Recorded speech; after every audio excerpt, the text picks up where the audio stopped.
During this video, we'll explain how a laparoscopic appendectomy is performed.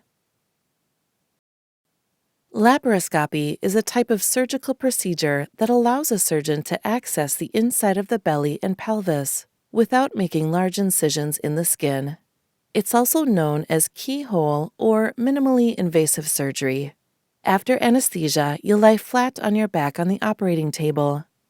Several small incisions or cuts, each no more than 1 inch wide, will be made in your belly. The number and location will vary depending on your personal requirements. One of them is usually next to your navel. An instrument called a trocar will be inserted through one of these incisions and into your abdomen.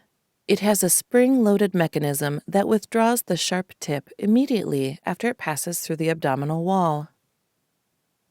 A short tube called a port is left in place to allow access to the inside of the belly. A gas, usually carbon dioxide, will then be inserted to expand your belly and help the surgical team view its contents more easily.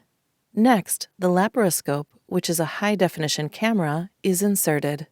The images will be projected to a monitor for the whole team to view in real time. The inside of your abdomen is carefully examined.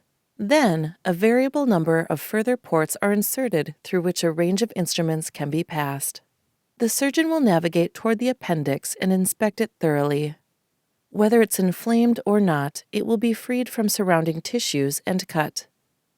The end of the appendix and where it was attached to the bowel are sealed using sutures or staples.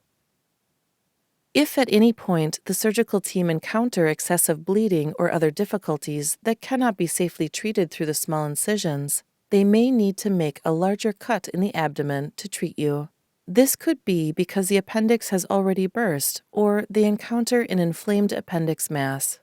Before finishing, the surgeon will take one last look around for any bleeding or areas of damage.